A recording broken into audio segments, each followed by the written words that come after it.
Compared to the other commandments, the 7th commandment might appear to be the most nebulous, as it is perhaps the least specific as to what it deals with.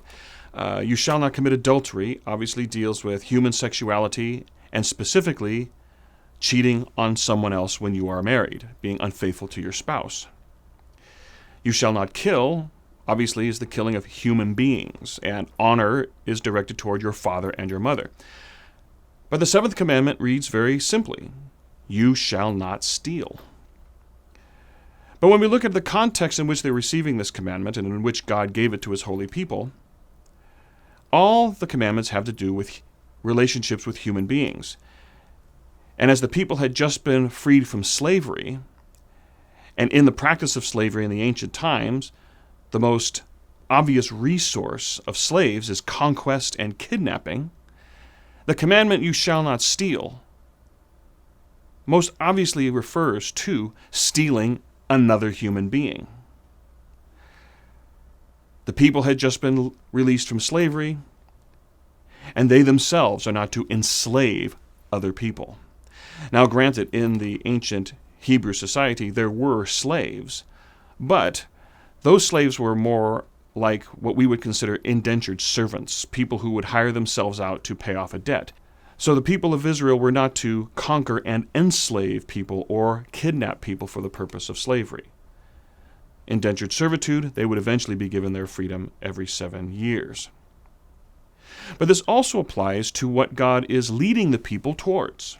He's leading them out of slavery, but he's leading them towards the promised land, where he says, you will have your own land, you will till your own soil, you will reap your own crops, you will sleep under your own fig tree in your own land that I am giving you. So it's not only stealing of humans, but also the individual property of a fellow Jewish citizen. And for us as Christians, it's the property of anybody. It's part of our respect we have and the love we have for our neighbor. And so you shall not steal has a very profound position in the experience of the Hebrew people who have just been freed from slavery, but also in where God is leading them to their own land with their own property and their own possessions in which they work and they toil, not for a king, but for their own human dignity, their own living, their own care of a family, and the upbuilding of their community and their nation. So when we hear the phrase, you shall not steal, it obviously means do not take something that doesn't belong to us. Because part of our human dignity is we do not serve someone who takes the fruits of our work. But we are, instead of being slaves, free people who work for our own benefit and for the benefit of the greater society. We do own our own material things, and we are called to respect the gifts that God gives us in our possessions and respect the property of others. And so while it may not be very specific, as we see in you shall not kill other human beings, you shall not commit adultery in cheating on your spouse, you shall not steal speaks more profoundly to our identity as God's holy people, made in his image and likeness, called to be free and called to build up our dignity through the work of our own hands.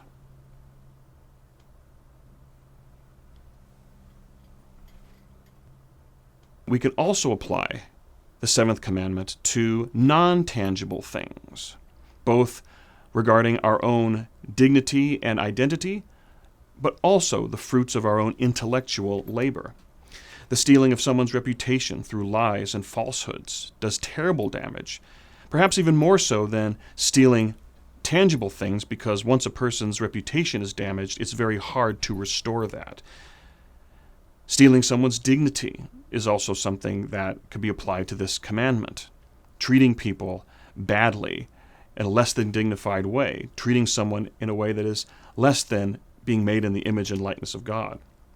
but also the stealing of intellectual property, their writings, their artistic works, their scholarly findings or scientific discoveries. When you think about it, much of a person's personal accomplishments add to their honor and their dignity as people. For example, we think of such writers as William Shakespeare. With regard and due regard to his many, many writings, to steal someone's work is to steal from their own identity of the work that they have done, from the talents that God has given them. And so we see, especially in our society today, where we see protections of intellectual property, protections of one's dignity and one's good reputation, a respect that we have for who we are and the accomplishments that each individual has. And so we can see that all-encompassing commandment, perhaps the least specific because it does cover a wide range of things, where the previous commandments deal with killing of a human being, committing adultery with someone else and cheating on one's spouse. You shall not steal, while initially applied to the question of slavery and one's personal property and accomplishments in God's promised land. It also is a protection of human dignity with regard to the work of our own hands, the work of our own ingenuity and our own talents and our own knowledge. And we are called to show respect for that in our adherence to the commandment, you shall not steal.